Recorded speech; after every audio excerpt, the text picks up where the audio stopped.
अध्यक्ष हैं petroleum diesel dealer association के। बंसल जी, बहुत शुक्रिया आपका। लगातार दाम बढ़ रहे हैं, आप लोगों के लिए तो ठीक है साहब, लेकिन ये बताइए कि ये गरीब जनता, मध्यम वर्गीय लोग, नौकरी पेशा वाले लोग क्या करें? नहीं, आपको ये गलत फहमी है। हमारे लिए ठीक है। अगर जो आम जनता हम है, उसके साथ साथ हमें डीलर होने का भी नुकसान उठाना पड़ता है दाम बढ़ने से।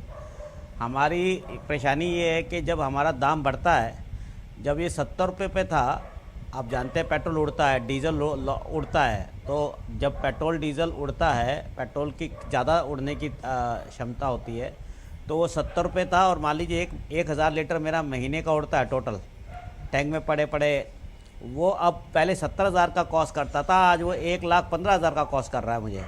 तो मेरा घाटा बढ़ गया है दाम बढ़ने की वजह से जी। पहली बात तो, इसलिए मुझे कोई इसका फ़ायदा नहीं है, नुकसान होता है ज़्यादा। दूसरा, जब 70 रुपये पे था तब भी मैं उतना ही कमीशन ले रहा था 4 साल पहले, आज भी उतना ही पैसा मिल रहा है मुझे, जबकि मेरी वर्किंग कैपिटल बढ़ गई है। मेरे को जो दाम के वजह से अपना जो पैसा है वो ज़्यादा है। अच्छा, जब कीमत बढ़ती तो आप लोग का कमीशन नहीं बढ़ता? आपका कमीशन फिक्स है? मतलब नहीं, हमारा फिक्स है। हमें 3 रुपये 28 पैसे पर लीटर जो है पेट्रोल पर मिलता है, उसका उसी में सब बिजली, सैलरी, सब कुछ हमें करना है। जो भी नुकसान है, जो 1000 लीटर डेली मंथली हमारा उड़ जाता है मोटा मोटी एवरेज के तौर पे, तो सभी उसी में ही है। हमारा पिछले 4 साल, 4.5 साल से 1 रुपया भी, 1 पैसा भी नहीं बढ़ा है। तो इसीलिए ये कहना कि हमें तो एक अलग लेवल का दुख है। अच्छा, इस दुख के बारे में तो हम लोग को पता ही नहीं। इसलिए आप आम जनता हम भी हैं, तो हम एक तो आम जनता के तौर पे हम त्रास थे ही हम लोग। दूसरा, इसमें सबसे बड़ी बात जो आ रही है कि हमारा 4.5 साल से 1 पैसा नहीं बढ़ाया गया है। और जब भी हम लोग मंत्रालय में, कंपनी में जब भी जा रहे हैं, वो कह रहे हैं कि दाम बढ़ा हुआ है, हमें आप थोड़ा सा मोहलत दे दीजिए, थोड़ा मोहलत दे दीजिए, आप दाम कम हो जाएगा और तब हम आपके करेंगे। पिछले 5 साल से ये ऐसा कहा करके हमें टला जा रहा है उस चीज़ को।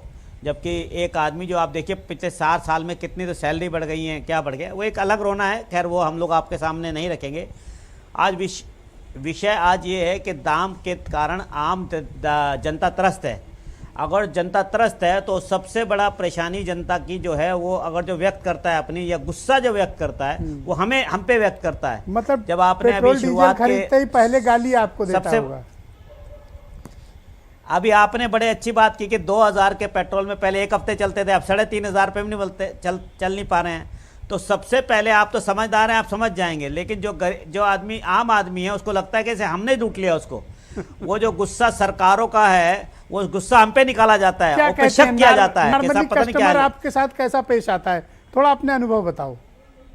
वो तो सोचता है, जैसे कि आप सोचिए कि अरे तुमने पेट्रोल में आग लगाई हुई है, और आप जो है, सब डीलर जो है, जितना दाम बढ़ता है उतना कस्टमर का जो नाराजगी का लेवल है, ना वो सड़क पे निकाल पाता है, ना वो सरकार पे निकाल पाता है। वो सिर्फ एक जो बेचारा पंप का लड़का जो पेट्रोल डाल रहा है, अगर उससे गलती से एक बूंद टपक जाता है तो उस पर निकालता है। या फिर उसकी गाड़ी जो आप सोच रहे हैं कि 3,500 रुपये में मेरी 1 हफ्ते चलती थी, अब 2000 लड़ती है, तो उसको वो निकालता है।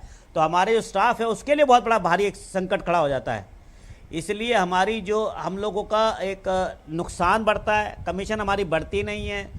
और इसके लिए हमने कई बार आवाज़ उठाई है, और हर बार ये कहा गया है कि साहब, आप मान लीजिए हमें आंदोलन करा किसी बात के लिए, और हमने ये कहा कि साहब आप इसको जीएसटी में लाइए, ये हमारी एक डिमांड है, बाकी डिमांड के तहत कि आप हमारा कमीशन बढ़ाइए, ये भी एक अपनी डिमांड रखिए। तो ये डिमांड हमेशा एक्सेप्ट हो जाती है कि भाई ये आपकी बात बड़ी अच्छी है, इसको जीएसटी में लाएंगे। वो आज से हम लोग 14 साल से बात सुन रहे हैं कि जीएसटी से गाली खा के भी सरकार के लिए टैक्स कलेक्ट करते हो आप। हम तो सबसे बड़े हिंदुस्तान के अंदर, हमें याद है वाजपेयी जी के साथ हम मिले और अपने एसोसिएशन के हेड मिले, तो उन्होंने हमें सबसे पहले एक तमगा दिया जो हमें बड़ा अच्छा लगता है कि हिंदुस्तान के सबसे बड़े टैक्स कलेक्टर, सबसे बड़े टैक्स के इंस्पेक्टर आप हैं। और मैंने कहा साहब नहीं है, हमारा बेचारा एक अनपढ़ आदमी, जितना अनपढ़ आदमी एक पेट्रोल बेचता है, जितना वो सरकार के लिए टैक्स कलेक्ट करता है, और एक आदमी स्टेट गवर्नमेंट का भी करता है और एक्साइज का भी करता है। जिस आदमी ने 100 रुपये, मान लीजिए 100 रुपये का लीटर पेट्रोल ले रहा है, तो यानी कि वो 45 रुपये आज टैक्स के रूप में दे रहा है। वो 45 रुपये जब आपसे 100 रुपये का नोट पकड़ता है, तो उसमें कुछ हिस्सा स्टेट गवर्नमेंट का 45 रुपये के रूप में, और कुछ हिस्सा सेंट्रल गवर्नमेंट का होता है। वो दोनों पैसे जो है, वो एक आदमी, अनपढ़ आदमी जो हमारा पेट्रोल डालने वाला है, वो सरकार का एक टैक्स कलेक्टर बना हुआ है। और ये बात हमें उन्होंने अप्रिशिएट करके कहा था कि हिंदुस्तान के सबसे बड़े टैक्स कलेक्टर जो हैं वो हमारे पंप के, जो हमारे करीबन जी। 12 लाख एम्प्लॉयज़ हैं, वो हिंदुस्तान के सबसे बड़े पैसे स्टेट गवर्नमेंट और हिंदुस्तान की सरकार को ला के तो देते अगर हैं। तारीफ आपके हिस्से में है बंसल जी, तो गाली भी आपके ही हिस्से आएगी। अब सब तारीफ तो आज तक मिली नहीं है। हर एक कोई यही सोचता है कि पेट्रोल दाम बढ़ रहे हैं तो हमें बहुत फायदा हो रहा है, और अच्छा, मैं भी इसलिए यही हमें सोच तो रहा ये था हमारी कि देखिए मोटा माल सीधी आप सादी लोग की डिमांड जेब है। में जा रहा होगा, हाँ। पर आपका दुख सुन के तो मुझे सिंपैथी हो गई आपके साथ। नहीं, मेरे को सबसे बड़ा दुख ये है कि हम लोग कई सालों से ये मांग रहे हैं जीएसटी में लाइए इसको, वन नेशन वन रेट। एक अपने आप में देखिए ये दाम बढ़ रहा है, एक अपने आप में एक मुद्दा है, लेकिन आप यूपी में बैठे हैं, आप पे कर रहे हैं 100 रुपये 105 रुपये। एक आदमी जो आप राजस्थान में बैठा है वो 123 रुपये पे कर रहा है गंगानगर में। एक आदमी जो तमिलनाडु में बैठा है वो 117 रुपये पे कर रहा है। एक आदमी जो चंडीगढ़ में बैठा है वो 107 रुपये पे कर रहा है। वही एक आम नागरिक हिंदुस्तान का, यानी कि 27 से 28 रुपये का वेरिएशन है हमारे पेट्रोल और डीजल के दाम में। तो इसका मतलब कि एक आदमी को वो जो वन नेशन वन रेट की थ्योरी पे आज सब चीज़ें हो गई हैं, आप ration card one nation one rate पे हो गया, जी। आपका सब चीज़ें आप शुक्रिया बंसल तो जी, मैं पेट्रोल, नेक्स्ट राउंड डीजल में के आपकी दाम बाकी वन नेशन विचारों वन को रेट भी पे। सम्मिलित करूंगा, और आपने डिबेट को एक नई दिशा दी, इसलिए भी मैं आपका शुक्रिया अदा करता हूं। मेरे साथ बने रहिएगा। मैं